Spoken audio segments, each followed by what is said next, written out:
Big up, everyone. We are back again. We are at the mingle. It's that time of, look how quick it's gone. We done a little cheeky mingle on Friday, and then bang, before we know, it's Wednesday. And it's cold. At least it's dry, Norms. How you doing, brother? You okay? Yeah, mate. All good to see you. You know what I mean? We're back again. You know what I mean? You saw a little bit of snow this morning, a bit of sleet. Yeah, it's nice to get home in that cozy, warm fire, chestnuts roasting on the open fire and all of that, you know. So we get ourselves prepared for the Christmas jumpers. I'm sure you'll be looking forward to that when we do our special Christmas special. But yeah, it's great to be back on the show and great to see so many people in the chat. You know, big up to everybody. To the world-class chat, mate. You know what I mean? They're all in. We've got Taran. Make sure you go and sub to Taran, BBK Sports. Absolute legend. Kawaj is in. We've got Lux videos in, and we've got our man Sahar in. How you doing, my friend? Yeah, 4 minutes late. I know, my friend. I do try and get on time, but sometimes, you know, we have a bit of technical issues and some things just don't go the way we want them to go. Something might not upload or whatever. Sometimes it just don't run smoothly, my friend. But glad we're all here.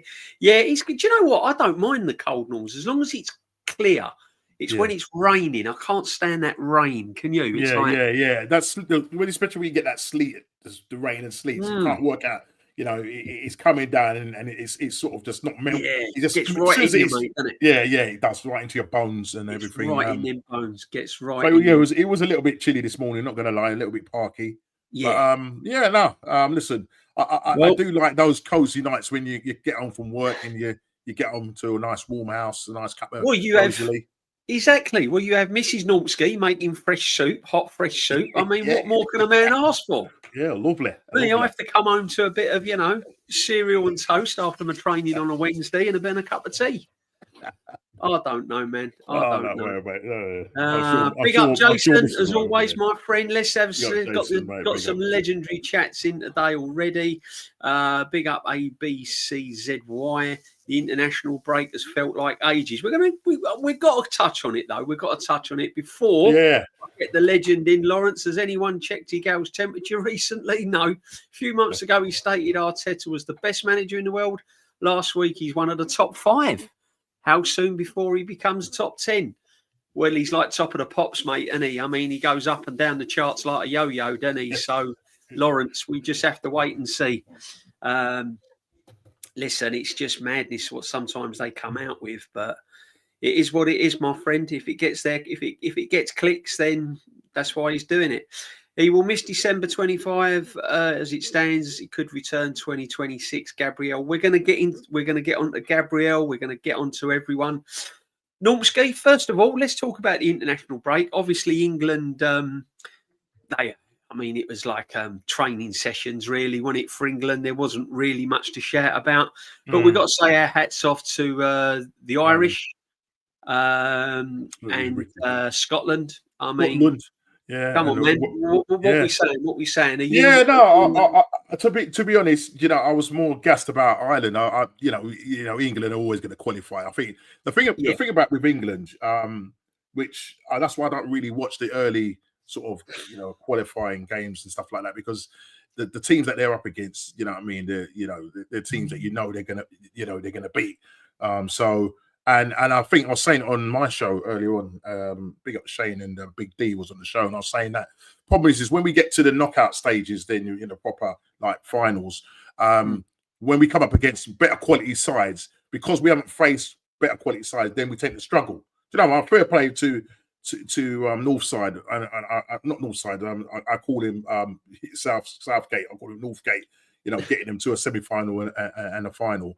But at the end of the day, it is about, doing it and getting it over the line.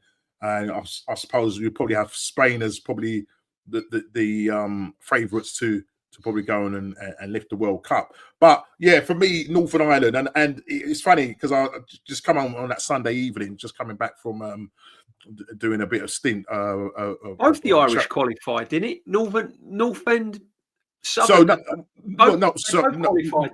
I don't know about Northern Ireland, to be honest. I just was, because obviously I'm following it because of Shane. So we're sort of going back to when I sort of kind of picked up on it when they were playing Portugal, and You know, they beat. Oh, he went bananas, man. Yeah, he went but it was when he said, like, you know, he doesn't really know whether they're gonna go to Hungary and beat them. And to be honest, as I said, I came back home from a stint of doing some charity work and that, and I was kind of flicking through One Football, big up to One Football, and like I saw, you know, you just kind of slide through the foot. Did I just see what I think I saw? So I rang Shane. I said, Shane, did you guys go through to the playoffs? He went, yeah. He goes, go on my video, go to 1 hour 59 minutes. Yeah. So I've gone in it 1 hour 59 minutes, and mate, what the celebration was. Oh, it was great. It was great. I mean, Northern Ireland could play the Republic of Ireland. So Shane is kind of obviously Republic of Ireland. He's Irish.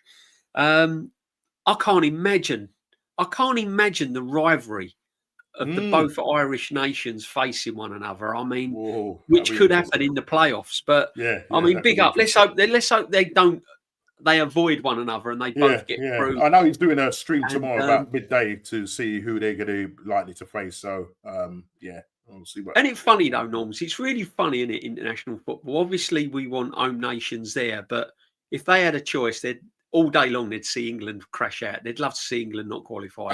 You know what I mean?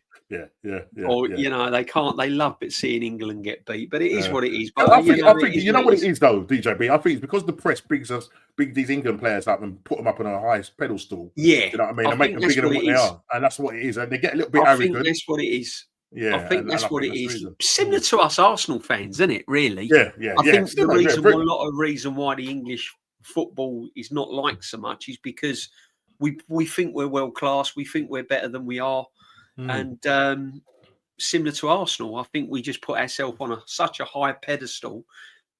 Everyone wants to see us get knocked down. But no, the international breaks, as I said, the only excitement, hats off to the Irish on both sides of the water, Northern Ireland and the Republic, and Scotland. And who'd have thought? Kieran Tierney with an absolute... Kieran Tierney!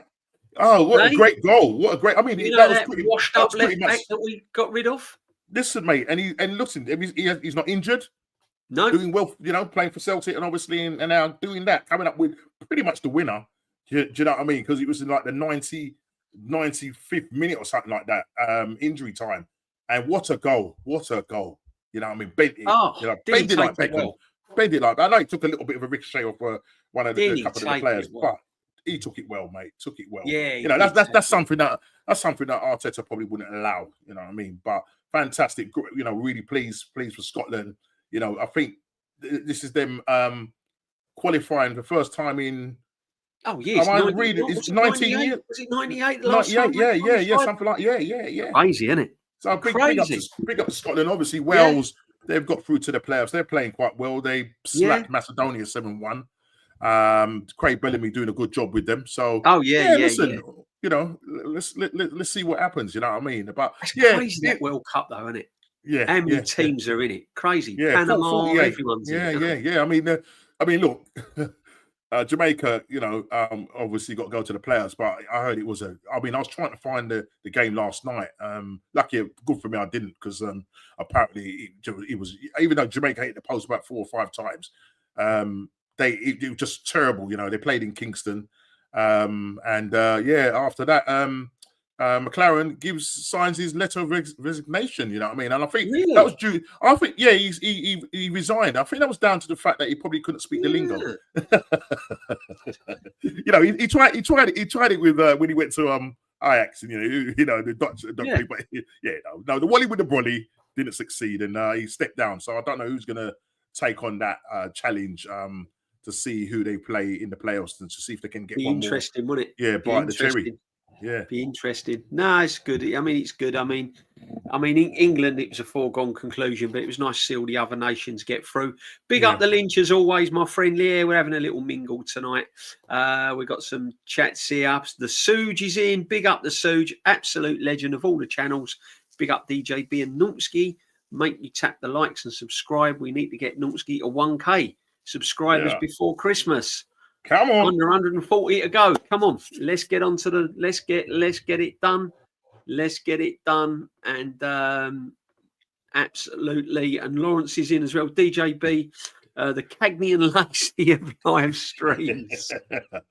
Listen, we've got to do it, man. Yeah, Cagney and Lacey. Last week we had some 80s themes, didn't we? Oh, mate, really? That was funny. You know, I admit. I thought you were going to get your 80s. I thought you were going to go and get your 80s gear out, mate. I was going to go get me Miami Vice stuff on, but big up, Lawrence. Thank you very much. Suge as always. I was trying to look for a curly perm wig. Just going to find Crockett and Tubbs, aren't we? That's what we are, mate. Crockett and Tubbs, man. Perhaps we'll change the mingle to like Crockett and Tubbs. Crockett and Tubbs. The mingle. Miami Vice. Exactly, my friend. But Norms, have you started your Christmas shopping already? Is it not yet. Not yet. I mean, obviously, you're going around the shops now. You're kind of getting a feel for it and everything. But That's no, That's it. How many times you heard Wham play on the radio? Mate. Yeah, you know what I mean. They started to bust out the Christmas song. Absolute classics. We'll leave it for the Christmas show, the classic. But let's get into it, people. Let's get into it. Let's start off with obviously the news that's been circulating all week. I'll tell you what. No, let's talk about the disappointment, because I thought after the international break, Norms, we were going to be full strength. Kai Havertz ready to go. Odegaard ready to go. Gyökeres, they was all coming back. They was all going to give the manager a headache. Everyone was up. 7 players. I heard the cavalry. Yeah, you know what I mean. What's up? That they fought on the they fought at the gunfight at the OK Corral and come out. I don't know what's happened, Norms. Yeah, no. I mean, listen, it's the papers, it's the media that does this, isn't it? They get your hopes up and everything. And there's a lot of, top gooners out there actually were sitting on that and they're hoping, and now they're confused as to why, these players are not showing up. You've got Kai Havertz now, had a little bit of a setback. Christmas decoration, had a bit of a setback, so he's not going to be back until the end of December. We're hearing that Gyökeres might be a doubt, or will be a doubt for the North London derby. Jesus has come back in training, but it's going to be too early for him because obviously of his knee injury. That's going to be just far too early for him. Madueke, not too sure. Martinelli, not too sure. I mean, we'll probably get back maybe 1, possibly 2, but he's not saying anything. And is it a smoke screen? I don't know. Yeah, but why put out there that 7 players are going to be coming back for the North London derby? You know what I mean? And then we're hearing now that most of those players are not going to be back until December. So and beyond. I don't think we'll see some of them until January. Infinity and beyond. So, I don't see what you said. I mean, DJB, what's up? Another Arteta's fault? Probably not. I think it's a mixture, to be honest. I think it's the club making silly statements like some of the fans, and all the PR and the media hype around it. I think they've got it wrong. My biggest concern is Havertz, because apparently he's had according to the Germany's medical centre, he's had a bit of a knockback. Yeah. Now he's suffering with a knee, isn't he? He's suffering with a knee problem, and some players just can't shake that off, Norms, can they? And that's a worry for me. Yeah, but that is the problem, though, DJB. We know that people that get those kind of injuries and have to have options there, it's gonna at some point affect them. They're not going to be the same. Same with hamstring injuries as well, major ones. They're not going to be the same player. That's why, look, at the end of the day, he's on this road to recovery. He's had the setback. He's not going to be the same player. Same with Jesus, who's had 4 knee ops. Saka's had an op. He's not looking like the same player as he was before he got that major. Then you've got obviously Victor Gyökeres, who it's not a serious injury, but enough to keep him out for a few weeks. But it's those people that have had major surgeries. That's my worry, and these are like key players come back. But at the same time, he's got to make sure that I sound like a scratch record, but I'm going to keep saying it again. He's got to make sure that he does the proper rotation for these guys. He has to have these players, when it comes to their managing their minutes, and just taking care of them. You know what I mean? Rather than just thrashing them into the ground, and then we've got this squad, this so-called big squad, but at the moment we can't. Or some people say we can't choose from it because we just got far too many first teamers out. But we've spent the money to get these so-called top backups for them, but he just won't use them for whatever reason. He doesn't trust them. And there's Matty was sharing some stats with us last night, myself and Shane, and just showing the amount of minutes these players have played. And like of the 13 players up till who is it? You sent me a text here. Up until Gabriel Martinelli, there's 13 players. They're like the first maybe 6-7 have played over 1,000 minutes. Really? Right? That's a lot of minutes, isn't it? That's a lot of minutes, and that's in all competitions. Yeah, with Gabriel Mangali's playing 17 games. Yeah, yeah. And I mean, with the Gabriel thing, I mean, apparently he's played in every single. He started and played in every single Premier League, Champions League, every sort of Premier League game. He even started against Port Vale. See, they're the games. The Port Vale one. I mean, I can understand Champions League. Soon as them, like when we played Prague, when we were 2-0 up and absolutely sailing, there should have been changes then. Yeah. I think so they're the sort of things that worry me. Every team has to start with their best 11. I get that to a certain extent. You have to. You're not going to start with your best 11, especially when you're chasing titles and competitions. But when you have the quickest opportunity, the quickest opportunity, and if you can, don't play them. Don't play them. Yeah. He didn't really need. Yeah. Go on, mate. Sorry. No, I'll say he didn't really need to go to that Port Vale game. He didn't actually have to even be there. No. There's the travelling, as Shane was saying, there's the travelling, there's the sitting on the bench waiting in the cold, then he's got to warm up, then he's got to warm down. There's all of that. It's all part of it. You know what I'm trying to say? Yeah, so, I mean, there's certain games like the Port Vale game, there's a lot of players that didn't even have to go on the coach. They could have stayed at home, couldn't they? I'm looking at the sort of training side of things, though, Norms, because I said that do certain players get days off? Because do you have to train them every single day? It's not as if they're going to be unfit. They're not going to lose fitness in a couple of days, or they're not going to lose how to play football. But I mean, surely there comes a time. I don't know. Perhaps they do. Perhaps they. Look. I mean, I don't give them days off in the week. Yeah, I mean, we're not there to see what goes on. But what I can say is, we've heard it from the horse's mouth, and that's from Madueke, that he said, like, they asked him the comparison of the training at Arsenal compared to Chelsea, and he says it's more intensive.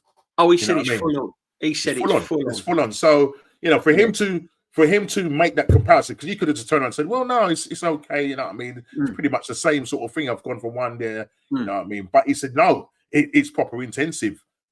And again, as I said, we don't know. Can only go by what the players say. Yeah. So we can only go by what they say. It probably is intense. Listen, we all know the manager demands. His demands are very high. Let's be honest. He's, whatever you think of the manager, what we do know about the manager, he demands a lot out of his players. And their work rate is 100%, 110% all the time. So that's where he's got to improve. Big up the Gooner channel. Here we go. Look, the Hope glasses are on. Get those Hope glasses back on, lads. The players were all fit. Come keep. If you Shane, can you see them coming? Can you see the cavalry coming over the hill? Glasses on, Norms. Can you see the cavalry coming over the hill in those glasses? The cavalry's coming over the hill. Okay, and, great. They're coming down, and we are going to go for it. But they're on. Now take them off. The glasses of hope. That's what it's all about. Big up to you, my friend. Make sure you go and sub to the Gooner channel. Certain sections of the fan base think setbacks don't happen. It's a serious injury, not a common cold. It is a serious injury. They say they reckon 2 months. They reckon 2 months, Norms. But I've got to listen. I've got a bit of a funny feeling about this Gabriel one. I think it's more serious than people thinks. Well, you got to remember, DJB. I do. I'm hoping it ain't. I'm hoping it's not. Last season, remember last season he ended up with the injury with the tear on it. I think it was a third, and he had to have the op on that, and then he's out for X amount of months. And then he's come back to pre-season, played 1.5 games, and then he's chucked in the Man United game. So he's only had 1.5 pre-season games. That's not enough. You've got to manage the time. You've got to manage their minutes. You know what I mean? You can't just put them full on. These are human beings. They're not horses. You know what I mean? You've got to manage their time. And the thing about it, you know, at that point, the players that you're bringing in as cover, you have to allow them to have minutes. The problem is why we get a little bit PTSD is because a lot of those players are not getting the minutes that they should. And so when they do come in, because you got to remember Gabriel and Saliba are a partnership. So to break that partnership up, you know, you're breaking up that confidence, you know, you're breaking up that trust, you know what I mean, in terms of what the fans see between the two players, and how we see them performing together. So now you're bringing in another player, but the flip side to that is that the fans are gassing that we've spent all this money to fix the bench, to make the squad deeper, to make sure that we don't have these situations going into the season. We're now 11 games in. 11 games in, my friend. And, you know, the players are blowing. They're blowing. You know what I mean? Yeah. It's just crazy. They do. Crazy. They do. I mean, I've been saying it. You know, when I look at it live, I mean, obviously, you know, I'm still going, and where I sit, I look at it live, and sometimes I don't actually look at the ball. I look at certain players and just focus on certain players. I mean, if you look at Declan, I think I've said it before. You look at Declan Rice round about the 65th minute. He's really struggling sometimes to make runs and track back. He's really, really struggling. And like his body language when he goes over and takes a corner sometimes around about the 65th minute, he looks really tired, you know. The work rate he puts in is incredible. Absolutely incredible. And it ain't just for Arsenal. He used to do it for West Ham as well. So again, when we were 2-0 up against Prague, get him off. Get him off. If you've got the opportunity, I always say, if you've got the opportunity to make changes, make the changes. Make the changes. Get the players rested. Get them fresh for the next game. Because you've got to pick. I know he's always going to pick his spine. He's going to pick his spine. I get that. You're going to pick your Saliba. You're going to pick your Rice. You're going to pick Timber. You're going to pick. You know, all of these players are going to be your first names on the team sheet. So when you can, I mean, 100%, you would do that. You would do that, and you know, I'll be quite taken aback if he decides that you're starting a Premier League game and then you all of a sudden you've got all these changes and you're thinking, hang on a minute, you need your spine there. What we're saying that whilst in those games, if you're on top and you know the team has no way back, that's when you do the game management. That's just like, look, you saw what Pep did with Haaland. They were comfortable. He could have got his attitude. He said, "No, you're coming off 70th minute off, saving his legs. Off you come, yeah, exactly, exactly." Big up the Matty, big up the Southern Gooner. Make sure you go and sub to him as well. Every year since 21, the manager has taken on more minutes to the starting 11. That is a fact. See, look, at the end of the day, when you're coming up with figures, the figures don't lie. No. You know, I know all teams have injuries. In fact, Spurs have probably got more injuries than us, Norms. They have. They all get more injuries, but some of Spurs' injuries are contact injuries where they've come out of tackles. Most of our injuries are fatigue. I think this is where people get muddled up. A lot of the injuries a lot of the teams have got are where they've been impact tackles, twisted ankles, knocks, that kind of thing, or muscles pulled through tackling and all of this. Our injuries are just fatigue, just injuries, muscle, and all of this through basically overworked. Yeah. And they have the technology. Someone's got to look at it. Someone has to look at it. The whole club has got to look at what they're doing in training, how many minutes they're playing, whether the rotation is right. Because it ain't. I've never known it, Norms. In all the years I've been watching it, I've never known this much muscular injuries. Yeah. Well, Arteta was pressed on it when the situation that happened with Glock. Yeah. You know, he ends up. I mean, Glock has never known to have a muscle injury. Yeah, he played. Look how many games he played for Sporting, and he's come over here, and lo and behold, you know what I mean. He picks up a thigh injury. Why? Because Arteta makes him run, close down, track back, do all of that. If you watch him, we was watching myself and Matty was watching how he played for Sporting Lisbon, and then compared how he played for Arsenal. Two totally different. Yeah, he's running more. closing down more. Do you know what I mean? Running the channels. It demands more, isn't it? It's demanding. Yeah. I mean, listen, it's not having a dig at the manager or anything like that. But the facts are that's what the manager demands. Exactly. You know, you've got a boss on a factory worker. Some bosses are more laid back, and you know the line just goes through nice and easy. Other bosses are down on the shop floor, giving it like, come on, come on, giving it. It's just everyone's different. Our manager is demanding. We're not saying that, you know, you can take from it what you like, but you can't. You can't. It's no coincidence that, you know, fatigue injuries, you know, I mean, under this manager is because he demands a lot from them. It's as simple as that. I mean, look, when Klopp first came, right, DJ Brady, to Liverpool, how many hamstring injuries did these guys have? Because he demands them to close down. Klopp was the same. Yeah. Right? Yeah. The amount of hamstring these guys, and Klopp says, I know this, but they've got to get used to my technique. You know what I mean? But then over the years, you know what I mean, they built up their thing. They had a very good, obviously, a very good backroom staff and medical staff and that. So they didn't get the level of injuries now that you're seeing with the level of injuries we're getting. I mean, this is now going into the second season, and we're now. It's something. It's catastrophic or I can't say the word. In terms of I mean, the you know, yeah. I mean, no. I mean, how are we going to cope? How's this best squad in Europe going to cope? I don't know. Why are we panicking? It shouldn't be an issue, should it? No, and that's it. Yeah, he's going to come in. He's played hundreds of North London derbies, isn't he? In Capia, he's going to. I mean, come on, you're talking experience there, you know. Yeah. Munich at the end. Well, they're saying Chelsea away. I mean, the guy's got levels of experience. Come on, man. What are we worried about? They're saying he's an invincible. So you know, he's an invincible. Yeah. So let him come in and deal it. Let him come in and deal with it. He's going to come in and he's going to play alongside Saliba, who, by the way, has not been brilliant this season. He hasn't been really pulling up trees as much as The thing is, right, the loss of Gabriel is 50% of our goals. Yep. And it ain't just him as a player. He's a leader. That's the thing. That's the other one. He's a leader. Yeah. That's the thing we're going to miss. We're going to miss his leadership qualities, not just his playing skills, his leadership qualities. And the thing is, what people don't realise as well, whether you like it or not, he's been the most potent threat from set pieces.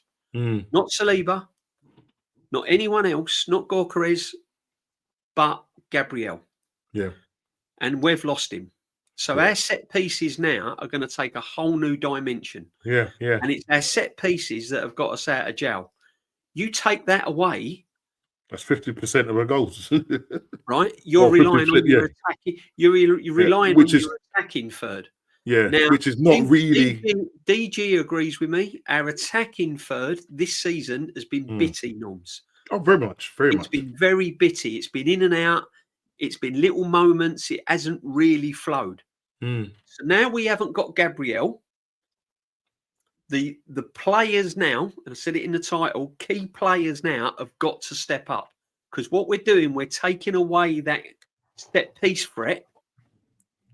And now we've got to rely on our attacking threat. So key players have got to step up. And for me, Saka has not been there. Eza's not been there. And Trossard's been our most dangerous player. So that tells you everything you need to know. What you're saying. Big up Icy Spicy in there.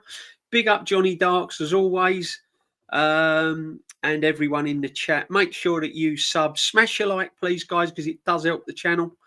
Here he is. Big up Dr. Seymour as well. Nicholas Richarlison has a shoulder injury from taking his top off too many times in the game. Let's hope he ain't got to do that on Sunday, my friend. Oh, mate, gosh. Another example. Yeah. Big up, my friend. Big up to everyone. Welcome to the community. If you're new, make sure you smash your like. Yeah, Norm. So, as I was saying, what's your opinion on our attacking force this season? I think it's been a bit patchy. I don't think it's been brilliant. It's not. To be honest. Yeah, it's not fluid. Do you know what I mean? And you say it is those moments. Do you know what I mean? You have those moments. Eze had that against Crystal Palace, but other than that, I've not really seen him impose himself on the game, control the game. You know, especially from a one that's when I say attacking midfielder, more of a creative midfielder.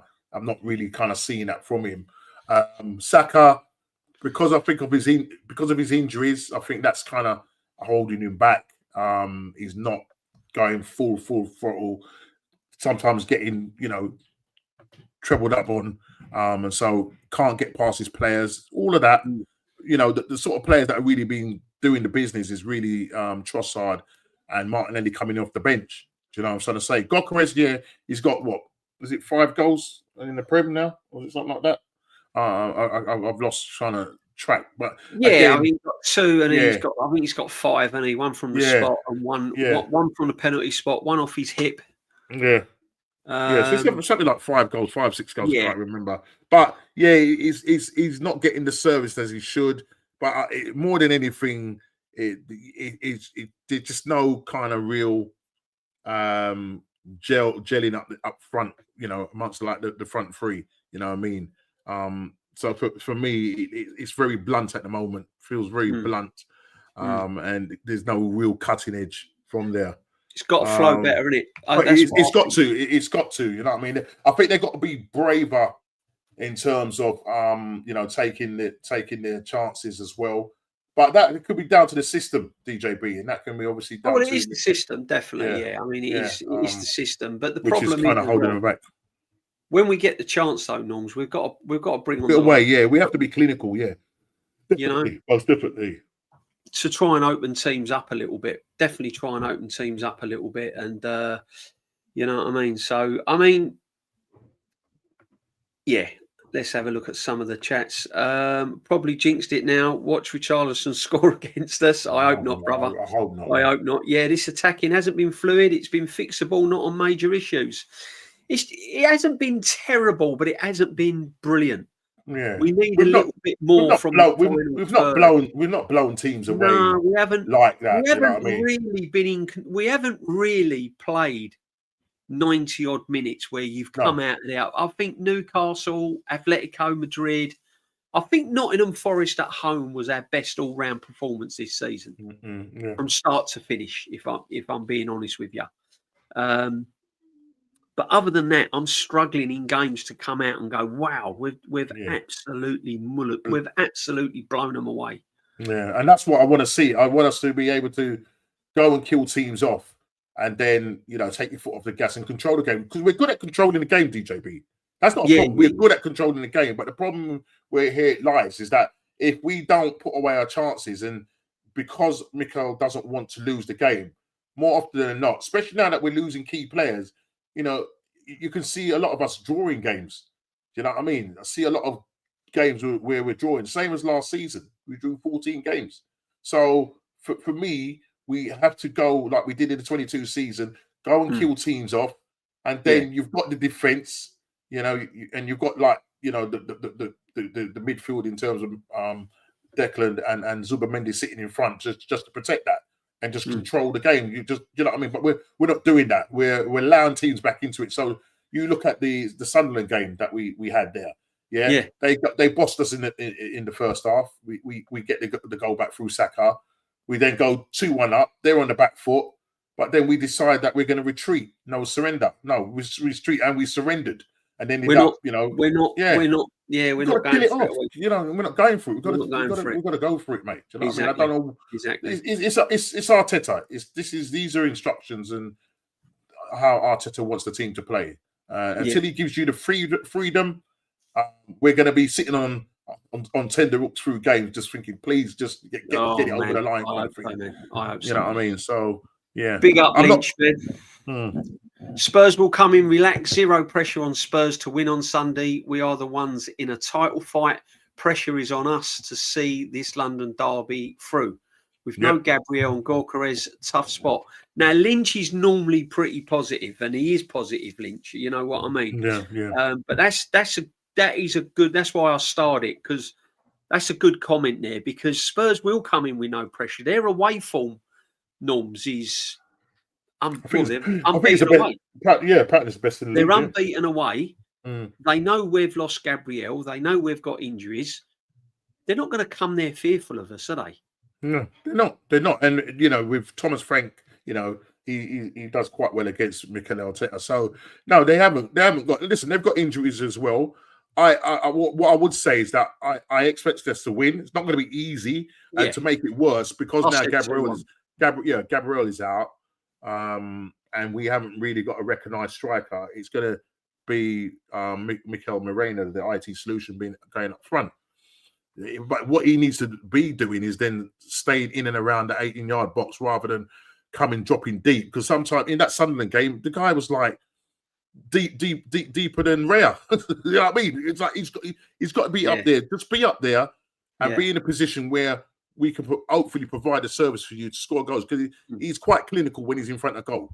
He's good with his head and whatever. But if you're going to be dropping deep and you're not great as a midfielder, do you know what I mean? You're not good. You look good for Spain, but for Arsenal in that system, midfield. No. Just ain't the one. I've seen Milk turn quicker than him in midfield. I can't be doing midfield. Big up Lawrence again. DJB, what do you think about Michael Oliver being made the ref and Stuart Atwell being named VAR on a Sunday? Look, I don't like going down the road of referees.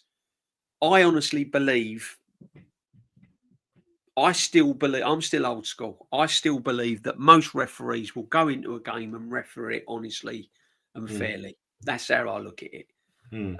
However, we have had a few problems with Michael Oliver in the past and Stuart Atwell. So, and I'm sure Spurs have over the years as well with this referee. We're not the only team that have had problems with this referee. So, I don't know, Norms. What do you make? Yeah, I'm like this. I'm look. If we're good enough, then we shouldn't be relying on the ref to decide the game for us. We need to just go and do what we need to do, beat Tottenham, and then what will be will be. But if we're going to start blaming the ref, and I'm not saying Lawrence, that's the reason why you put that chat in or nothing like that. But I'm just saying the top gooners will do that. They did it all the last season. Yeah, they're already losing. And they're already losing. Oliver's refereeing. But I mean, what they do is they put a great big. They're very clever because what they do is they build it up before the game. So then, if a little decision goes against us and it costs us, that's what they can hit you with. Yeah, they hit you with that. That's their way of coping. That's their way of coping. They'll go straight for Michael Oliver. They'll go, "Oh, see, I told you." Yeah. See, that will be their coping mechanism. It's what I don't really get into, Norms. Big up to Shane. Shane Gooner's in the chat. Absolutely. Big up Shane, man. Big up Shane. You've all subbed to him anyway. Make sure you go and have a nice bacon sandwich and a sausage tomorrow morning. Big up to Shawnee Shane. That's still buzzing, still coming down from the ceiling from Ireland. The Republic versus Northern Ireland, Shane. Come on, that's what we want to see. That's the one we want to see, my friend. They're away from it. Great because their opponents played like shit at home against them. Not going to be the case now. I don't think Spurs should be underestimated. If Man City win at Newcastle on Saturday, the lead will be down to 1 point, which will make the North London derby even more tense. Yeah, I mean, what would you rather do, Norms? Would you rather play first or second? I think on this occasion, with them coming in, I would probably like to play first because I just know this manager. I just know this manager. 1 point behind they could be. Yeah. They're going to be looking at it. And and the fact is that look. If Man City go then win comprehensively, beat them comprehensively, that's just going to eat because they're looking at going now. Man City are motoring. You know what I mean? Now they smell blood of an Englishman. 3-5-4 thumb. But this is what it is. This is what it is. So I would have probably liked to have played first, but look, at the end of the day, DJB, no excuses. 1.3 billion, 15.6 million, big squad. Let's do it. North London derby. I expect us to win there. Well, I don't know why we're worried. I mean, when you've got the best squad in Europe and one of the top 5 managers in the world, why are we worried? Why are we worrying? Why are we worried? I mean, there shouldn't be anything to talk about, should there? No, there shouldn't. There shouldn't. What we should be doing is a conversation. What we should be doing really is not highlighting any kind of facts. What we should be doing is just blowing everything up his backside and saying, no, it's fantastic. He's managed well. I'm glad Gabriel played against Port Vale. I thought that was absolutely vital. Yeah. All of these things. That's what you got to say, mate. That's what you have to say. And then everyone will start subbing to you and smashing the likes. And honestly, you know it. You got your gal settings following you. You know, it's fantastic stuff, mate. You got to be positive. You can't talk logically and factually. You have to blow it all out of proportion. When you do that, get called negative. Big up, my friend. Big up DJ Biernowski every time. Big up, absolute legend. Big up, my friend. Hope you well. So, Norms, now we're going to come to squad depth, right? Yeah. First of all, what players need to step up? What players have you been kind of... All right, I'll give it to you. What players have you actually been disappointed with this season? Because it hasn't all been brilliant, has it? I mean, we're top of the league. We're 4 points clear. Everyone's happy. I never thought, I'm going to be honest with you, I didn't think we'd be 4 points clear going into November, and I'm over the moon we are. But there's still one or two players I think can do better. Yeah, definitely. For me, Eza, is probably the biggest disappointment at the moment. Really? Because I think I was looking for the Crystal Palace Eza, but I've got to understand why he's probably playing the way he's playing because of the system and that. But I use the analogy of always used. It takes two to tango. So they both got to come together and make this thing work. You know what I mean? What I want to see from Eza is him really imposing himself more in the game and making that number 10 spot his own. But I think what it is that soon as Odegaard is fit and ready to go, he's going to be straight in that back in that side. He's got this lazy way of playing, and that's just his way. So he will have the moments where he scores that goal against Palace or puts that ball over the top for Martinelli against City, but he's not consistent enough. You know what I mean? It's almost like when you're watching him, sometimes you don't even know he's there. It's like he hides. And I need him to show more for the ball. Whereas Odegaard will show for the ball and whatever. I think Eze, maybe, I don't know if it was you, DJB, I think it was you might have said that should just allow him to just have the freedom. Just take the shackles off. Just give him the 10-year-old. Yeah. See, if it was me, I think Eze just needs freedom. Yeah. And what I don't understand is we've got the players to give him that freedom because you've got Declan Rice there. You've got players defensively around him. Where he can just pop up on the left, he can pop up on the right. And this is what we didn't do with Odegaard. And I think we saw when Odegaard came on in that Champions League game, I can't remember what it was now. It's going so bloody quick. When Odegaard came on, he looked effective. He was put in the 8, wasn't he? Yeah. And he was just allowed to play. Yeah, and literally, he was. He played more deeper. I just feel that someone like Eza, Odegaard, just go and give them freedom. Just go. Just say to them, go out there, enjoy yourself, play central, play on the left.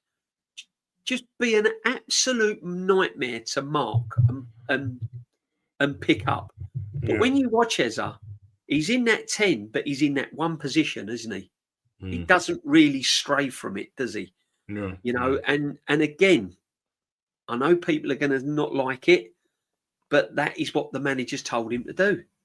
If he then starts going all over the place and popping up on the left and he'll soon know about it. Yeah, but it's funny that he does that to him, but he allows Calafiori to gallop anywhere he wants.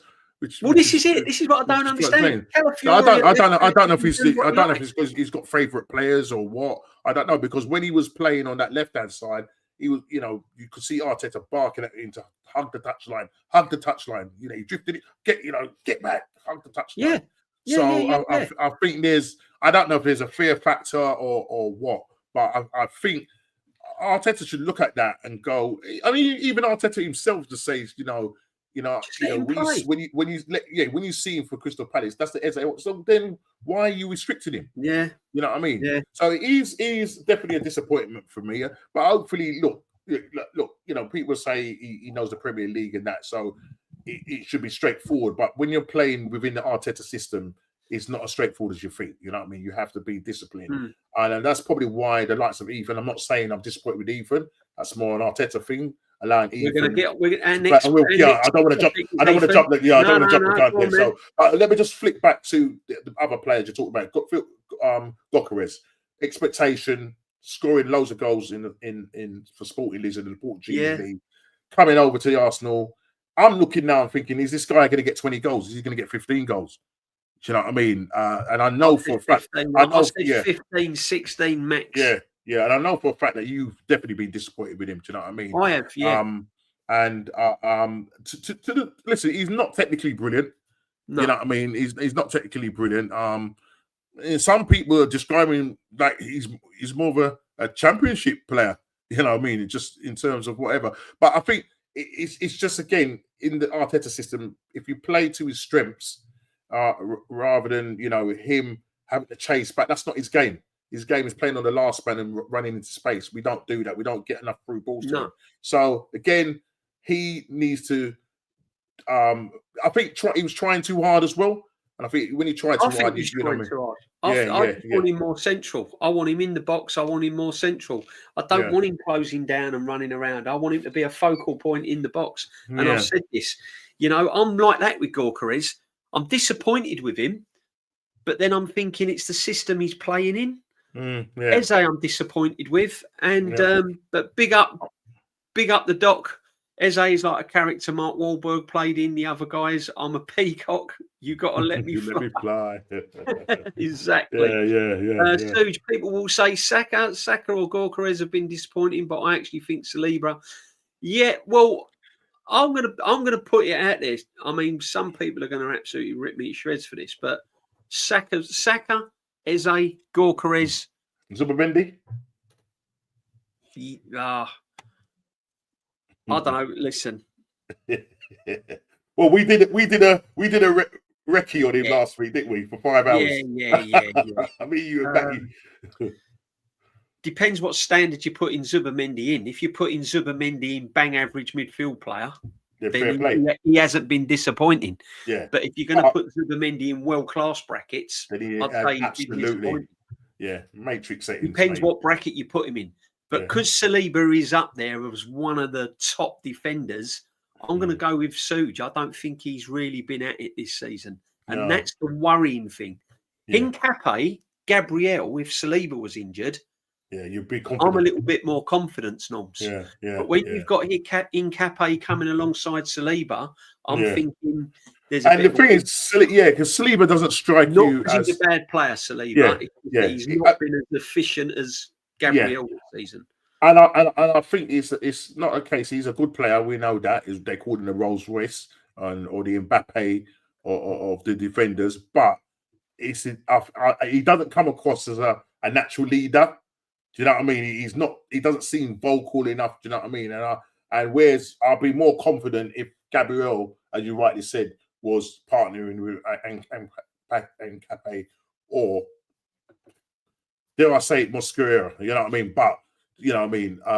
But Saliba and Hincapié, I'm not so sure because it's more of a, are you going to be able to control that back four? Are you going to be, do you know what I mean? I think you'll probably get more from Hincapié because of the fact that, Well, that's why we signed him, though, because he's a left-sided centre-back. Is he the captain for...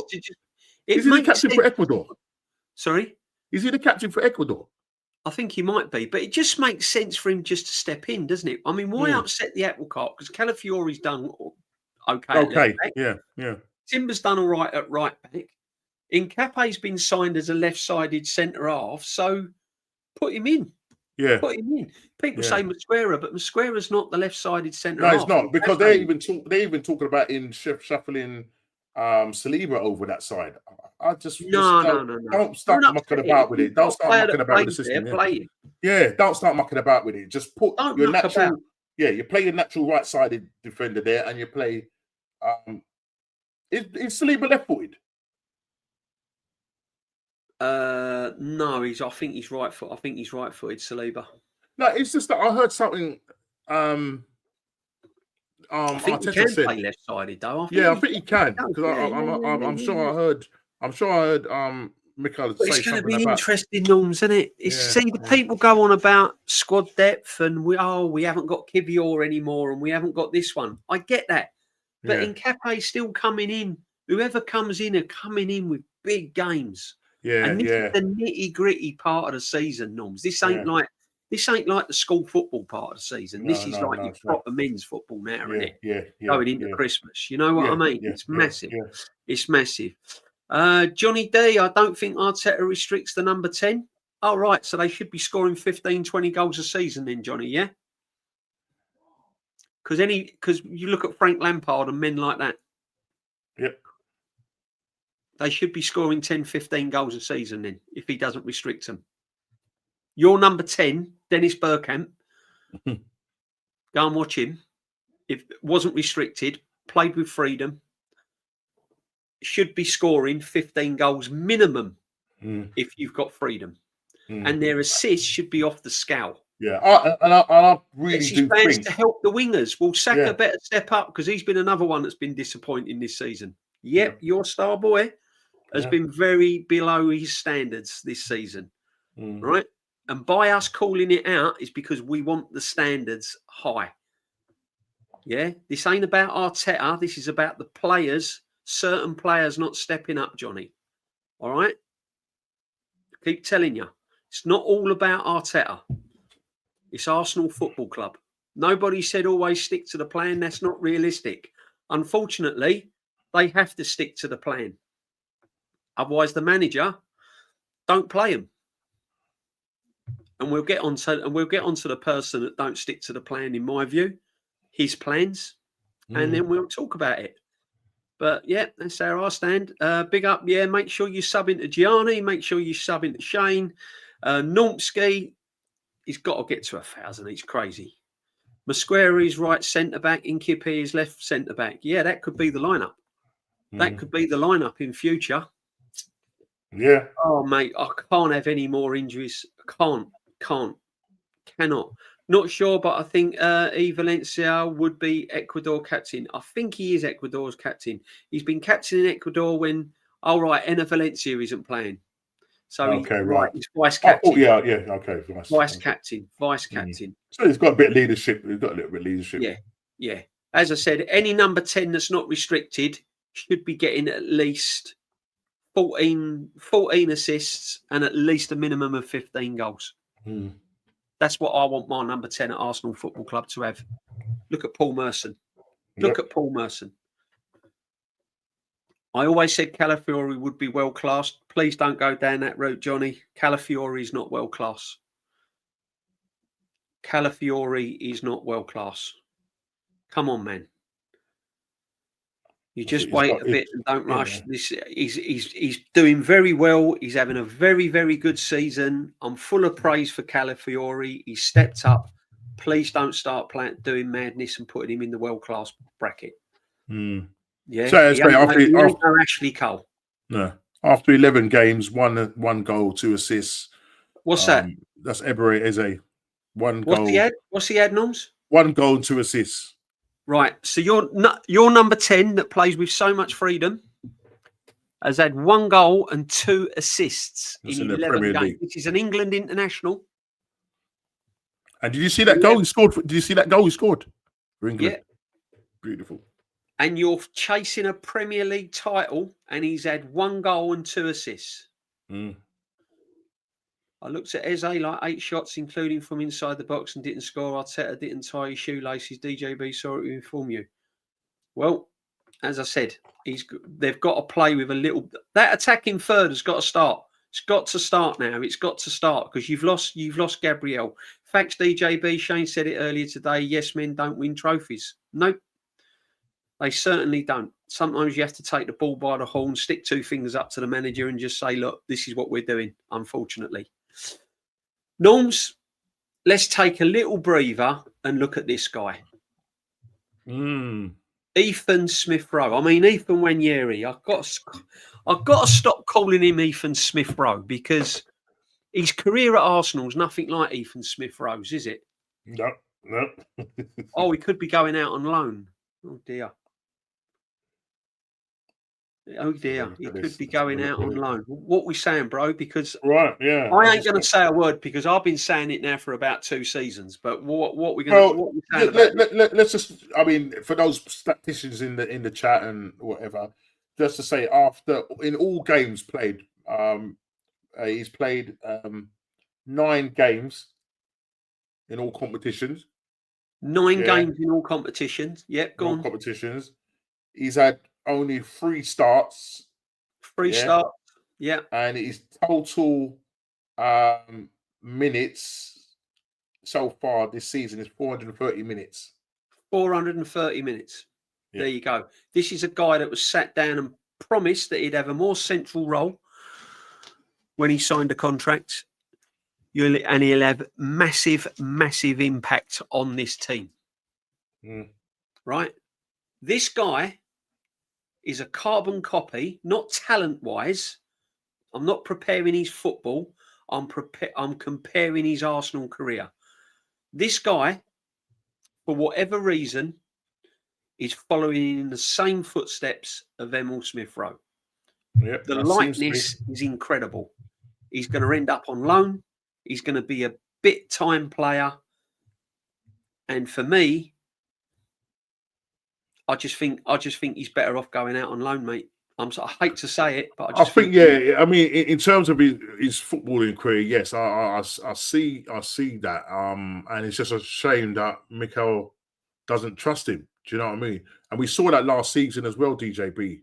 You know, when we had the injuries to Odegaard, and people was calling for him to be played, didn't play him, didn't look at him. It was only when we got down to the very bare bones that then he decided to bring him in and play him last season. Then soon as quick as they were back down the pecking order. This season, as I say, you can see he's played 9 games in all competitions and only had 3 starts, 430 minutes of football. So he needs that because he's a talented baller, and it's because you're being negative, Norms, by us saying we put him out on loan. It's not what we want. First of all, we're saying we want squad depth, and now we want this guy to come out on loan. Well, this is the dilemma. Play, no, that's what I'm saying. But this is the dilemma that we're in because if he's not, that's the problem. He's not trusted. But if he was getting the minutes and the game time and he was being rotated, you know what I mean? Because sometimes, you know, it was just really horrible to see. Sometimes even other players were coming on before him that were well down the pecking order. I mean, sometimes he was giving him like 3 minutes here, 4 minutes there. It was terrible towards the end of the last season, and this season hasn't been great either. So, you know, I can't remember. I think it was the Man City game. Example here, Norms, right? Yeah. For me, the biggest example was Sunderland away, our last game. Yeah. Saka is absolutely blowing out of his backside. Can't run, can't chase the ball down. Absolutely blowing out of his backside. We're 2-1 up, and we've got players on the field that are absolutely finished. And he brings on Mosquera. And he's got this guy sitting on the bench that can run at players, terrorise a very tired Sunderland back four, can draw free kicks, kill the game, whatever. And he doesn't bring him on. Champions League games, Prague and all that, doesn't get any minutes. And when it ain't going quite right, he's the first guy he pulls off. Yeah. First guy he pulls off. Yeah, definitely. Yeah. He'll have players playing an absolute nightmare all over the pitch. But he will be the fall guy. He will be the first one he pulls off.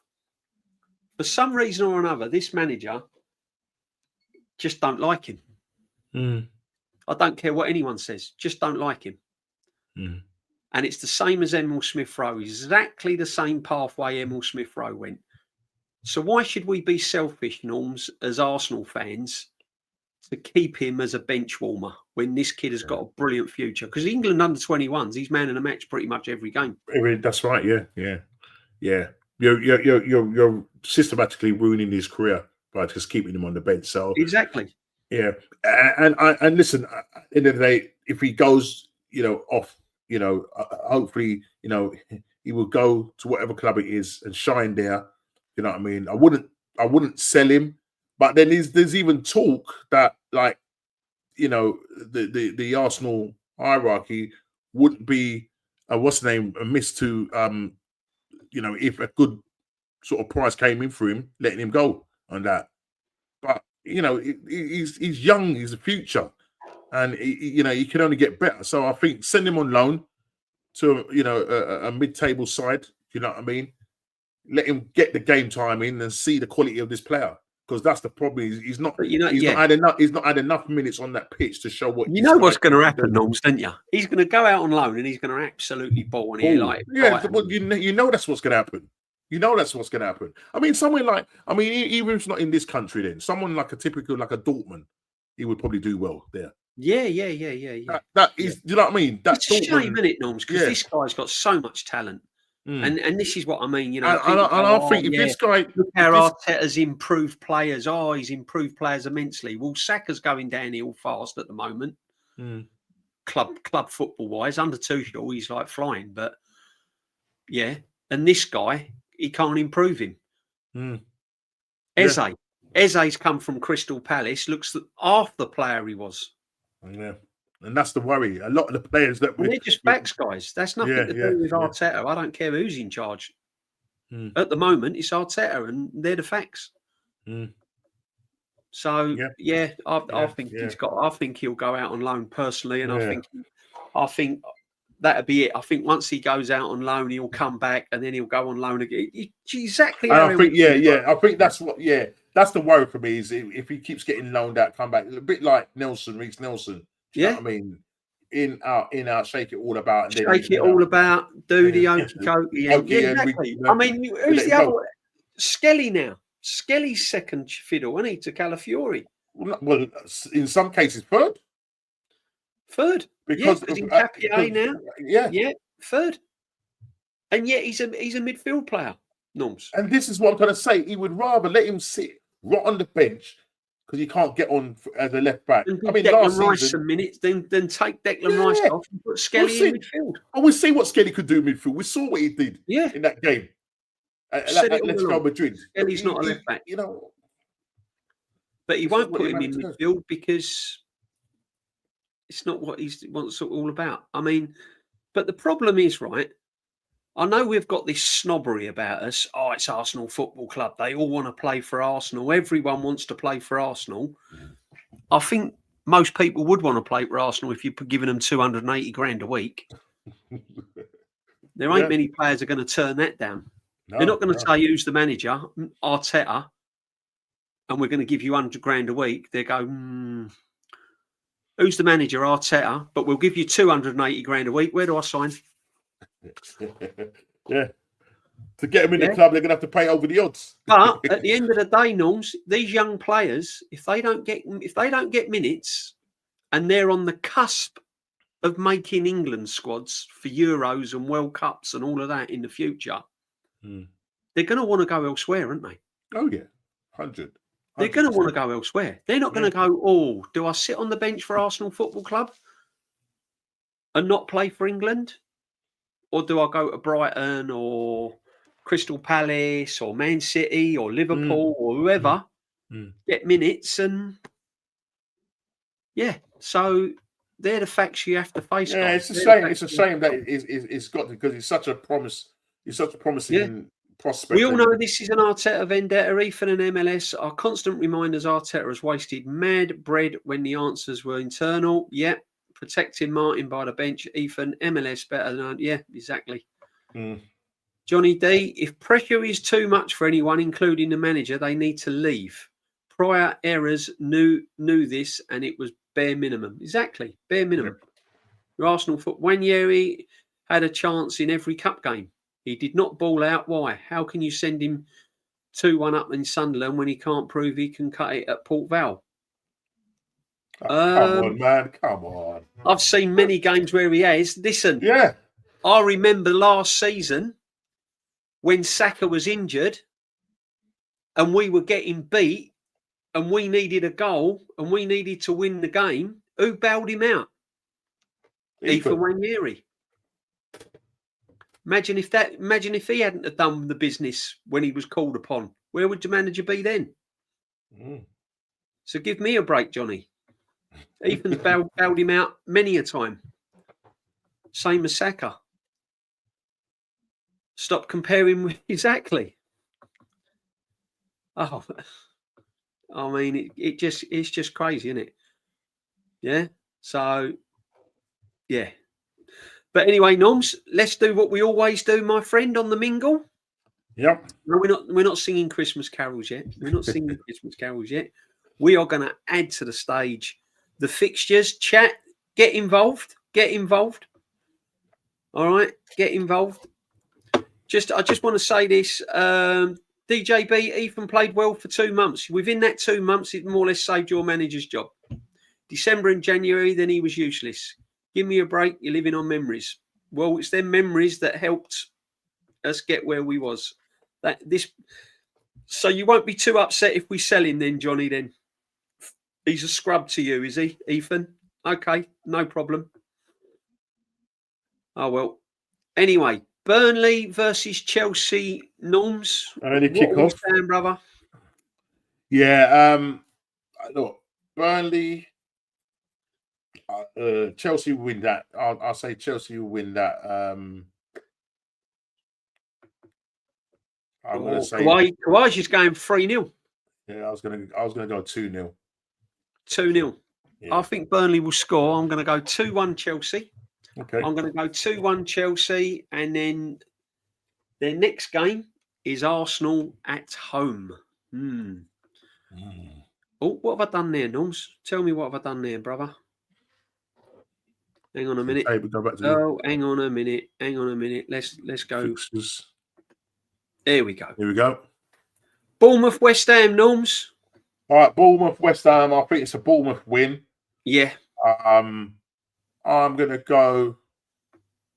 I don't think West Ham will score. I'm going 3-1 Bournemouth. Yeah, I think it's time for Semenyo to step up now. He's had a little bit of drop in form.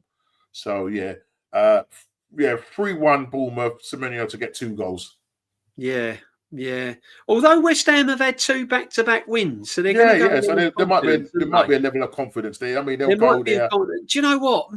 I did say Bournemouth win, but yeah, you're looking at a draw now. Yeah, I think West Ham are good. I think they're good 2-2. for a point. Desmond. I reckon 2-2. I reckon 2-2. Okay.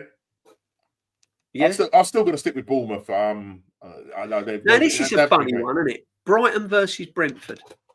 Yeah. Yeah. Brentford. Did they come off a win?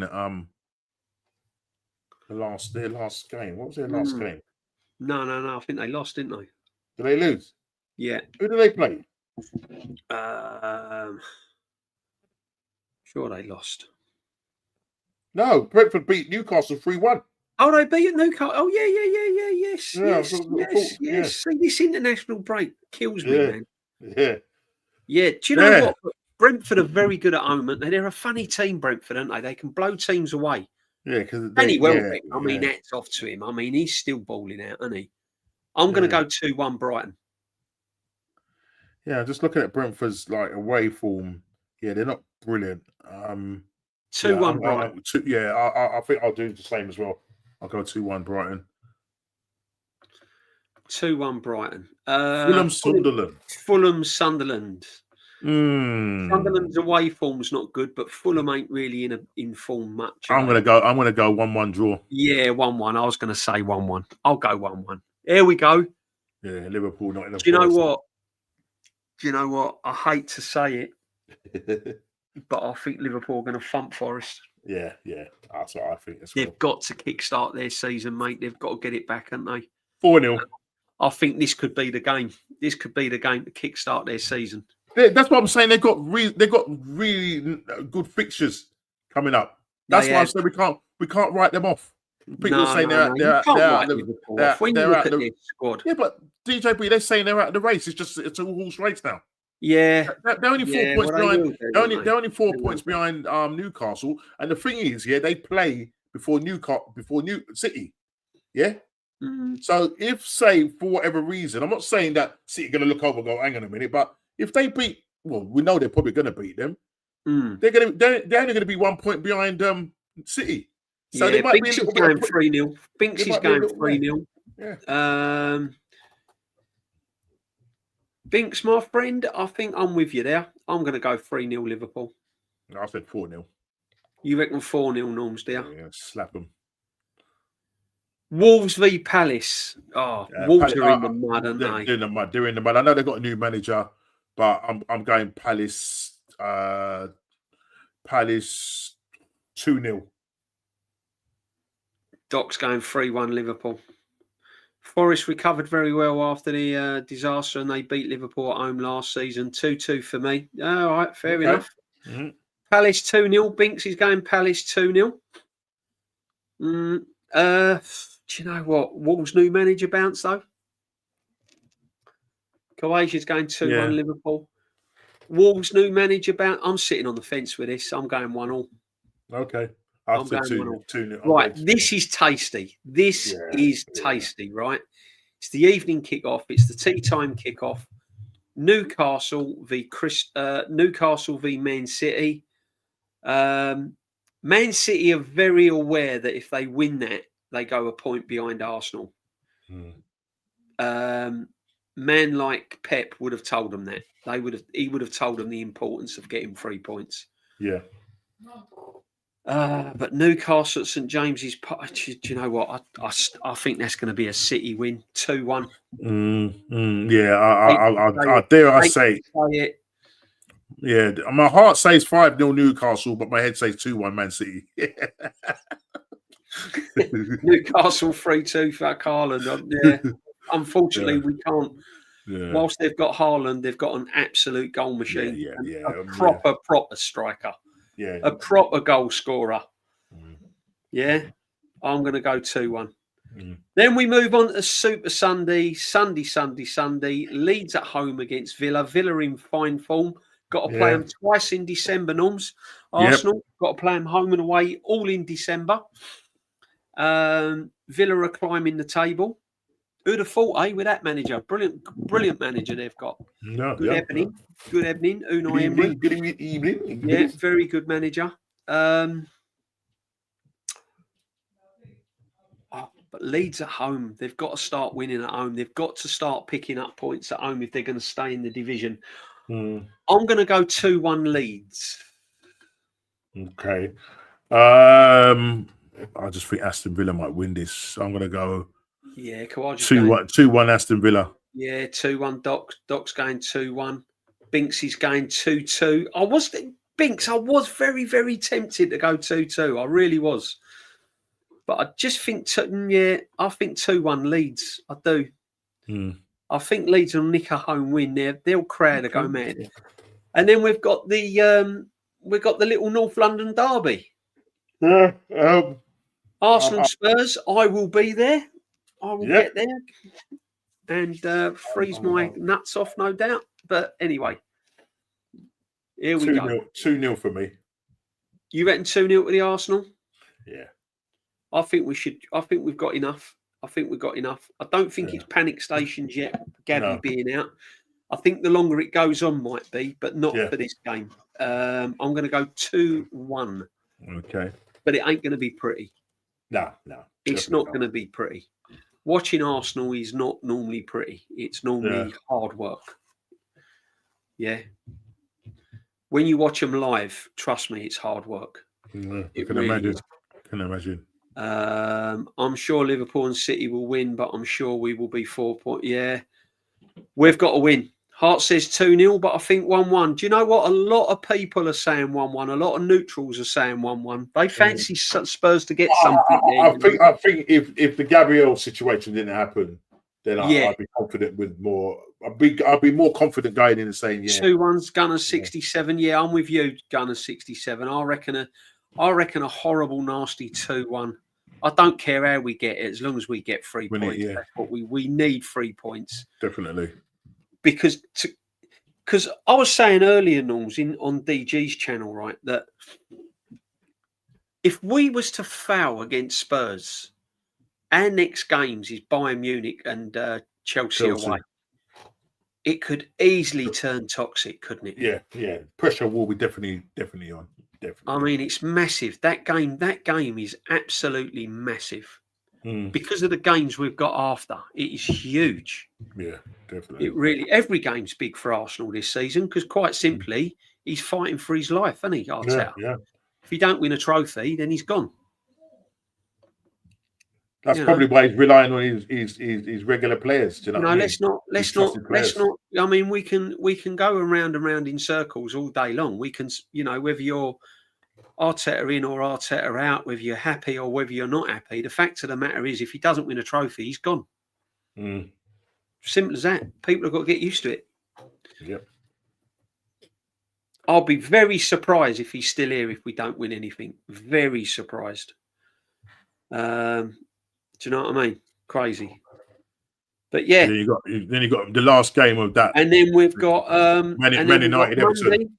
Man United Everton. Now that's always a tasty fixture. That's a tasty little fixture. I think Man United might win that 2-1. I mean, they're on a bit of a roll. I mean, when I say they're on a bit of a roll, they did end up drawing. What was the last game they played? And they drew that game, didn't they? Yeah. Do you know what though?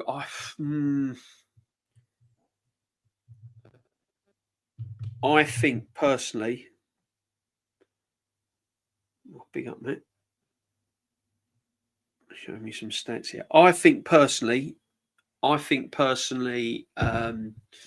Man United 3-1. I'm going to go 3-1. Definitely going to go 3-1. Yeah, I'll say 2-1.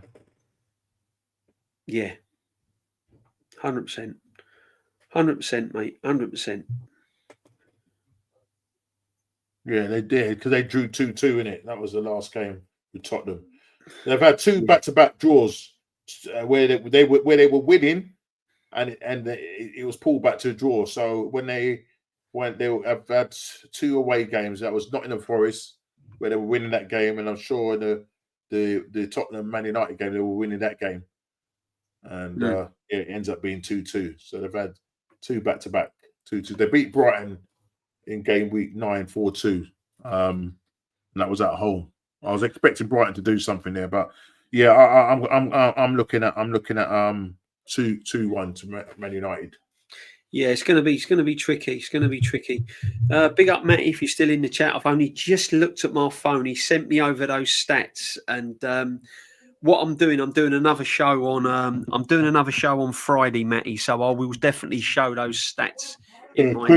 Crazy minutes. I'll get them stats up. They're eye watering. They really are. So I will. I've got my Thursday show tomorrow.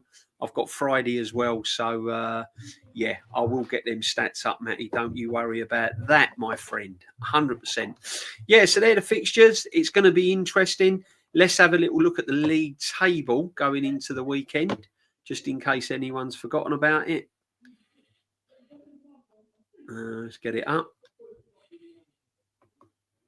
Here we go. We are top of the league. Let's say we are top of the league. Arsenal top of the league. Man City are on 22 points. And there's Man United. Say if they do win. I mean, at this stage, DJ B, at this stage, you would have bitten off anybody's hand for that, wouldn't you? Oh, 100%. 100%. I've said it all along. I'm absolutely over the moon that we are 4 points clear. 100%. But can we maintain it? That is the problem. But this is the thing is when you've been bitten badly and you got battle scars from seasons before with this manager, you've got to keep 2 feet on the floor, haven't you, Norms? You can't go like you can't just look ahead. You have to look at what it is. All right. As I said, this team is good enough to win a trophy. What trophy it wins, I don't know, but it's definitely good enough to win a trophy. Oh yeah, 100%. If it doesn't, I don't ever want to see this football manager at the Emirates ever again. No, ever. P45 settings. I don't even want royalties. I don't want him coming back and doing a parade. I don't want him coming back and giving out special awards. I don't ever want to see him set foot inside the Emirates again. Because if this man can't win a trophy after £1 billion spent, and he can't win anything with this so-called squad, then he's got to be shown the door swiftly. 100%. So no excuses for me. But listen, we've got another thing that's frightening, Norms. The only team we've got all the teams in and around the from Brentford. So we've got Bournemouth to play. We've got Aston Villa home and away. We've got Liverpool. So we've got some massive, massive fixtures. Got Man United. You've got Man United coming to us at the beginning. We've got Man United coming to us. I think the only get out of jail card we've got is Wolves. That Wolves game. Yeah. So I mean, if you look at that league table, Norms, it's wide open, really, isn't it? Because if Chelsea, if we don't beat Spurs, and Chelsea win, I was gonna say, DJB, I did this on my show earlier on, and so if you, I don't know if you've got One Football there on your phone, right? So on One Football, right? If you look at because what's it called, Norms? One Football, you know the One Football. Have you got that? Hang on, could I get it up on here? I don't think you can, but what you can probably do is, can you just get like the. All right, you see what you did there? Can you just get like the Arsenal fixtures, the next 5 fixtures? When you click on it, does it show the next 5 fixtures? That's what I'm hoping. No. Oh, does it? Do you have to scroll? Oh, hang on. Yeah, it does. So we got, yeah. So we got Spurs, Bayern Munich. Okay. So what you're going to do there, right, DJ? All right. What we're going to do, right? All right. So as it stands, we have a 4-point gap. Yeah. And on my show earlier on, I asked a question. This is the question I asked.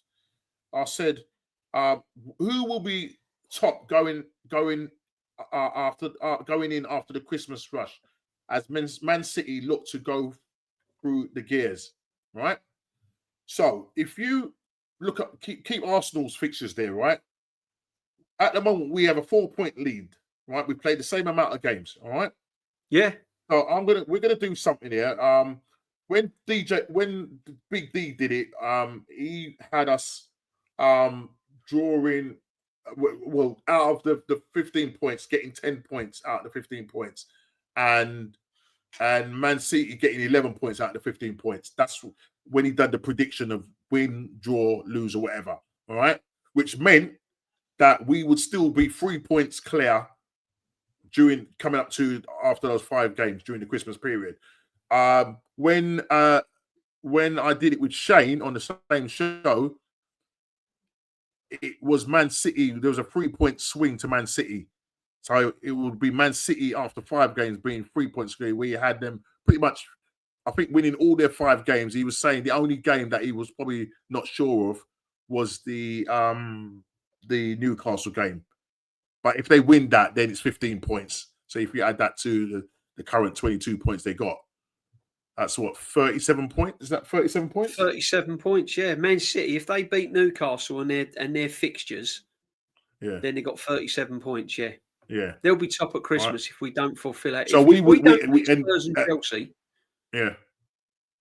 And then we've got Brentford, Aston Villa. So there'd be would they be 3 points? Oh, no, but I think based on Shane's one, we would be 3 points. So we was going to lose a game.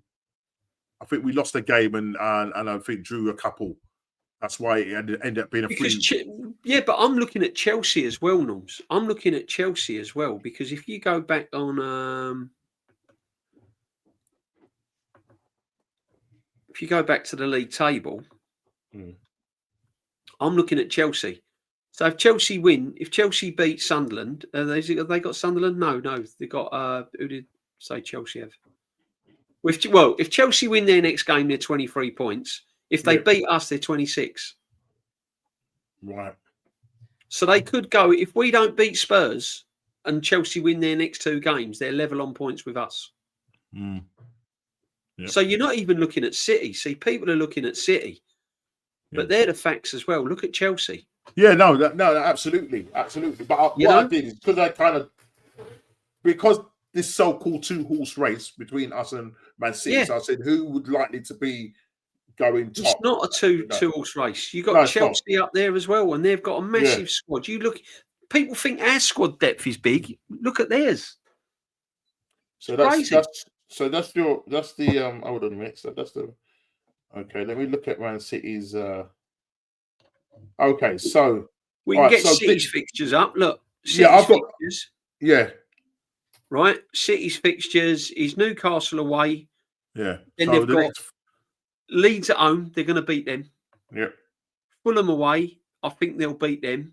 And Sunderland at home. They'll beat them. So are you after Newcastle? Yeah. You're looking at 3, 6. You're looking at 9 points after Newcastle. Okay. So if we're looking at the next 5 games, if they was to slip up against Newcastle, they'll get 9 points in their next 3 games. Right. How many points do you think we will get in our next 3 games? Well, this is it. I think we'll beat Tottenham. I think we'll draw against Chelsea. Yeah. And then we got Brentford at home. I think we'll draw against Chelsea. I think we'll beat Brentford at home. Aston Villa away. I think we'll lose that. Okay, that's what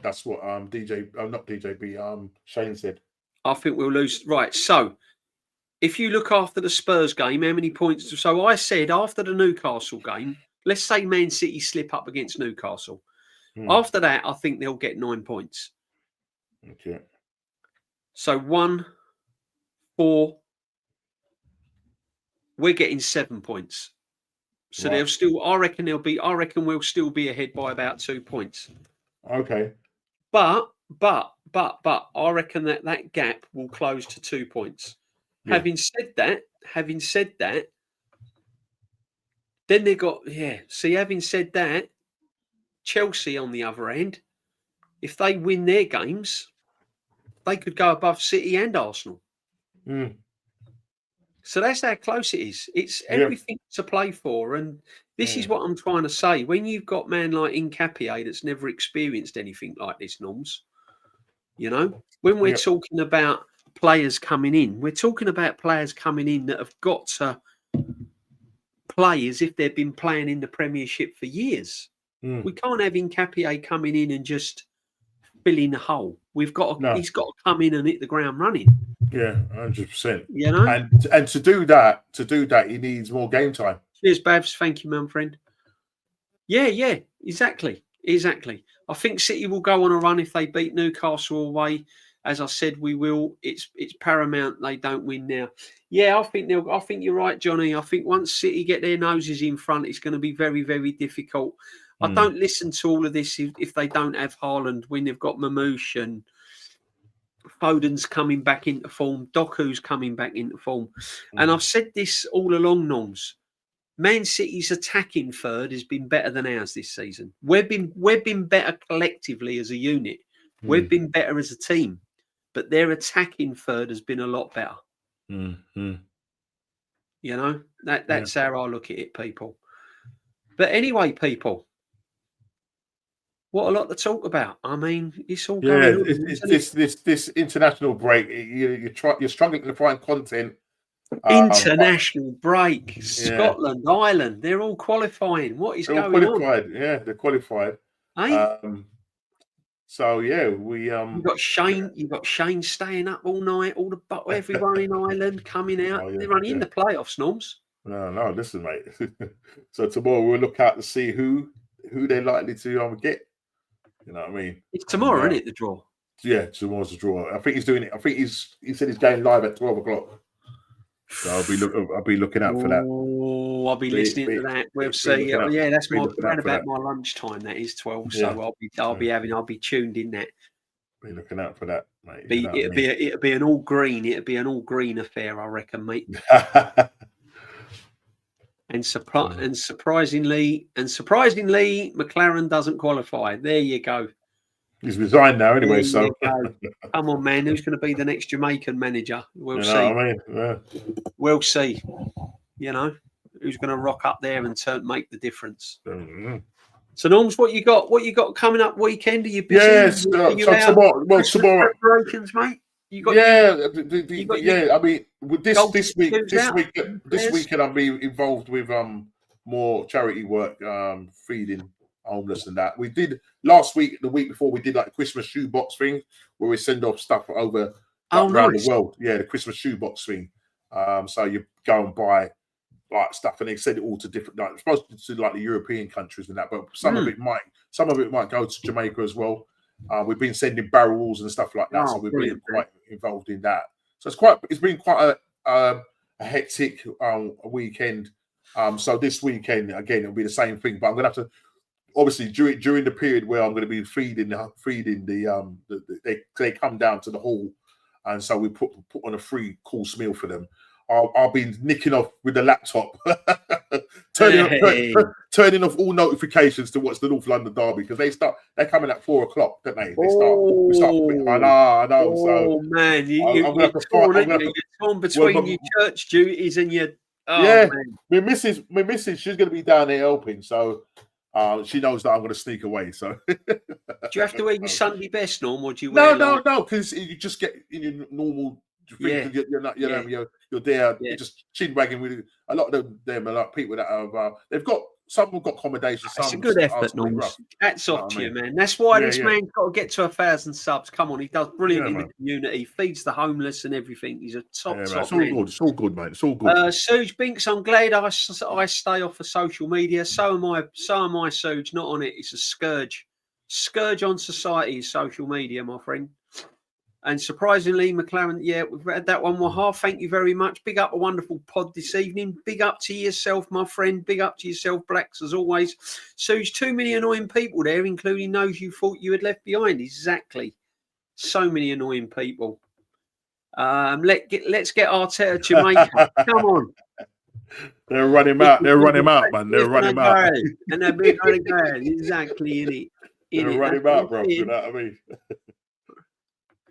Suge, no idea. Evening legends, Bav the Ripper. Big evening to you, my friend, as always.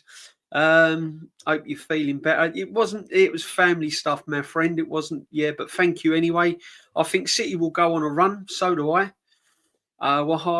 We've done that one. The chat, I tell you what. Lux, big up to yourself, my friend. I hope everything's going well. I hope you're seeing the light at the end of the tunnel. Keep strong, my friend. Keep it all strong, my friend. You're doing brilliant. Doc's always in. Let him get to Jamaica. Come May, we won't win anything. Let's hope Fraudetta doesn't scam another contract. I don't think. Oh man, do you know what? I think before we end, this is my view on the Cronkies, and I've said it before. When he first came in, steady the ship, get us competing, get us in the Champions League. And that's what he's done. And that's what he's done on a consistent basis. Now it's time to go to the next level. Norms, I think if he don't take us to the next level this season, I don't see there's any way back, is there? No, 100%. 100%. He's had his time. The excuses stops now. Yeah, I don't want to hear about injuries. I don't want to hear about referees. Turn it off. No. Yeah, they've said if he doesn't win a major trophy, I mean they're pushing back on the FA Cup and the Carabao Cup. They just think that's just See me, I just want a trophy. Yeah, that's just what I'm saying. Yeah, they're calling them tin pot things. You know what I mean? No, let's win a trophy. Gives us the winning mentality, and if we're still top, going into January and whatever, gives us that little push. Exactly. You know what I mean? But if he doesn't, with the money that we spent, the players that he's got, I'm sorry. Yeah, he has to go. He'll probably let him play it out till the new year, or say to the new year, to the end of the season. unless it's a massive catastrophic drop. Yeah, where he drops off big time, and then maybe they might pull it earlier, or he might even walk himself. But I can't see him walking. Why? You 15.6 million? You're going to give up that? Come on. Exactly. Yeah, big up yourself, Lux. Jamaicans won't have the patience to put up with Arteta's faces. They'll be trusting progresses all the time. And I don't think Jamaica's got £1 billion to spend on the team, that's for sure. No, exactly. If we win nothing, I won't see him sacked in the tunnel. I want to see him sacked in the tunnel. But do you know what? Won't happen. But yeah, I'll get your point. There'd be a lot of backlash. Take care, DJ B and the Numpski. Take care of yourself, Johnny. Thank you for your input, my friend. Thank you for your input. Big up DJ B, African Cat. Quality. Big up. Welcome to the community, my friend. Welcome to the community. No Ras Arteta, Jamaica. Bless them all. Binks, our ownership isn't winners. They've kept for 7 years. Too many. I have to fish it. Yeah, that's the only problem I've got. I thought this season he'd have gone because I thought the squad was good enough to win at least a Carabao Cup last season. I've said it all along. That squad last season should have won a Carabao Cup minimum, Norm, shouldn't it? It should have. Yeah, definitely. It should have. Yeah. Big up yourself, Darren Martin. Who the fuck is even Jamaica? I'm upset. Romania won't qualify for 30 years now, and it's our second team. Can't. Oh man, he still has 18 months on his contract. I don't think he'll get sacked till 20. Oh, Suge, come on, mate.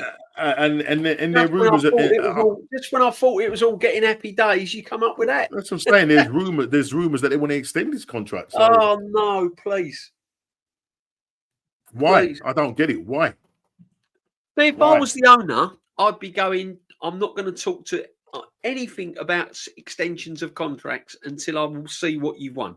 Yeah. You come in here and put trophies on the table, we'll sit down and talk about contracts. That's right.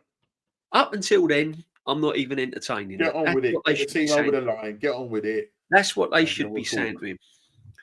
What I do know is that these players that have signed new contracts, mate, have been guaranteed that there's future managers in the pipeline. 100%. But guys, it has been an absolute brilliant mingle. We will be doing a Christmas special, Norms, won't we? Yep. Mince pies, tea, coffee, glass of little sherry. If you want a little sherry, I do like a little sherry at Christmas time. Or a little bit of port. Love a bit of port, Norms. Like, can't beat. When I'm cooking the Christmas dinner, that port. I love it. It's the only time I drink it. Yeah. Nice little glass of port when you're doing that, because I cook all the dinner, believe it or not. Warm the cockles at the yard, does it? Does it warm the cockle? Yeah, do a little bit of port. Oh, lovely. Absolutely lovely. Then I eat my dinner and it's like... What is it about a roast dinner that makes you go to sleep?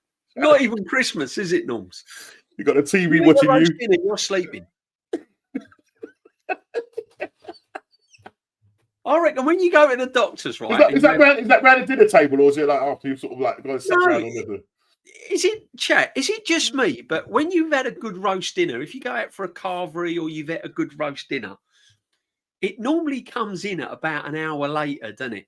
And you're sitting there all bright-eyed. You might be watching the TV highlights of the football, chatting away. Then all of a sudden, it's like, and you're gone. What's it in the? Is it in the roast potatoes? What do they do with them potatoes, man? They put some sleeping pills in there. Don't you find that though? After a roast dinner, it's the only thing that it's the only dinner that knocks me out.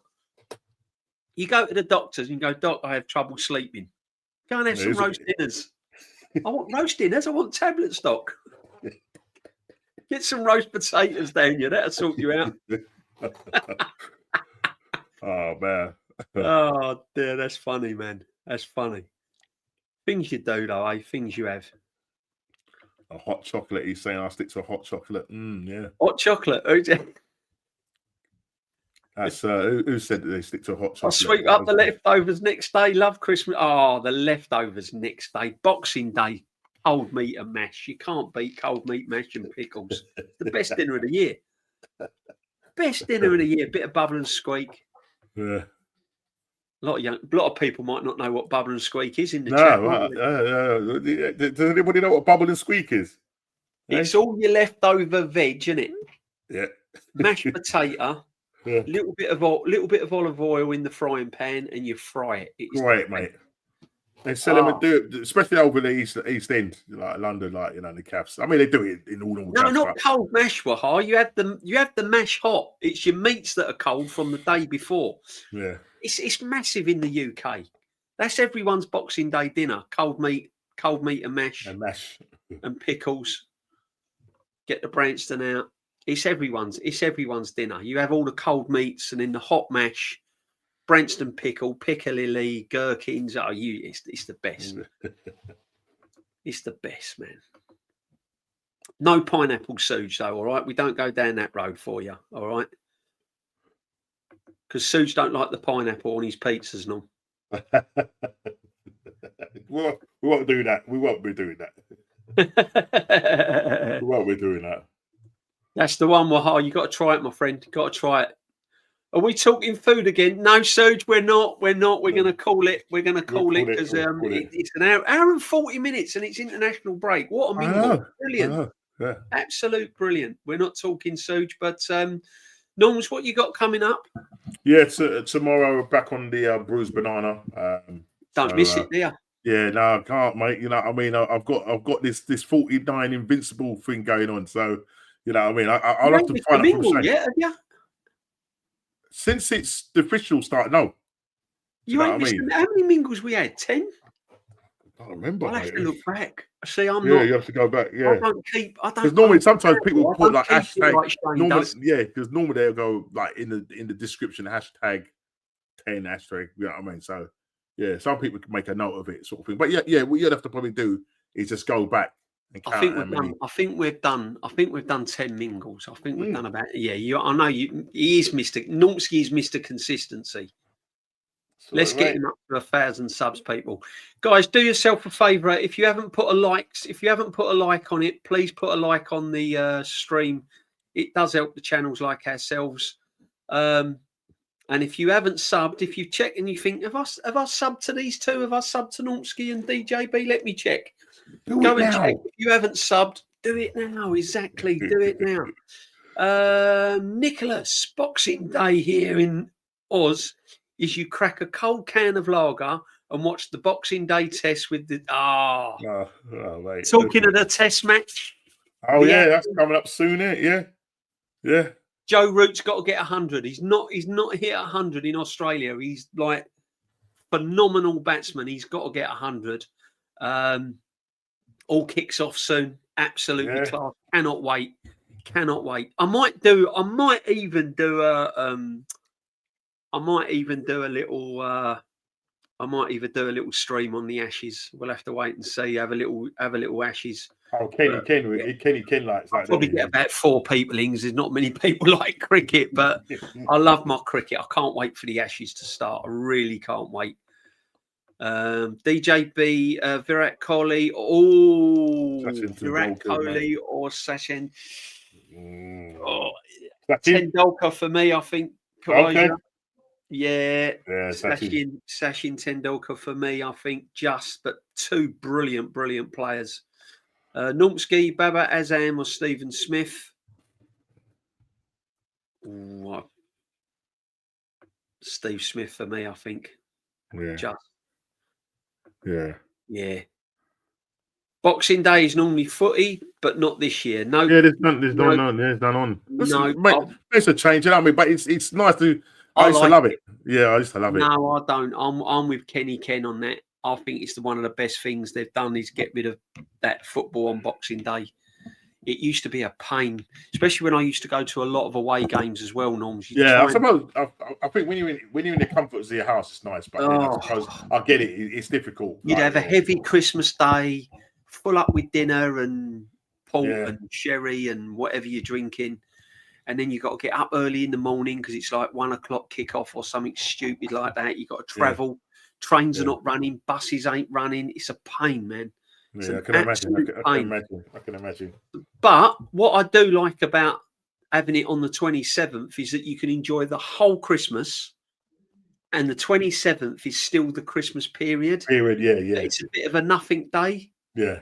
So it's nice to go and enjoy the football. Do you know what I mean? But yeah, that's what I think. Though the darts is usually over Christmas as well. Yes, Binks, we do have darts as well. Yeah, that's the point. And yeah, but big up everyone in the chat. Thank you very much as always. Without you, it wouldn't be a show. We're just, me and Nomsky would just be talking to ourselves as we always do anyway. But you know, but yeah, come on England in the Ashes. That's all I'm saying. sorry, you Aussies in the chat, but I've got to go with it. I'm sorry. Yeah, I love you all, but I've got to go with me England in the Ashes. So come on England. Yeah, Doc, thank you very much indeed. Everyone, absolute legends. Total respect for every single one of you as we've had them all in tonight. Thank you very much indeed. Make sure you sub to Normski. Make sure you smash a like on the channel. I will be back tomorrow with my tea time chat. Kenny's not with me tomorrow. I will try and pull someone in as a guest. But at the moment, I've not been able to. No one's there. But hey ho, we'll have a little tea time chat. And then Friday, I'm doing a late night show. Friday, I'm doing a late night show, Spurs preview, and just basically anyone that wants to ask any questions, open questions, and just we'll have a little chat on Friday night as well. So big up to everyone. Make sure that you're subbing. And thank you very much indeed to absolutely everyone. Complete legends. Stay safe. Stay warm. Especially if you're in the UK, it is freezing. Be good. Take care.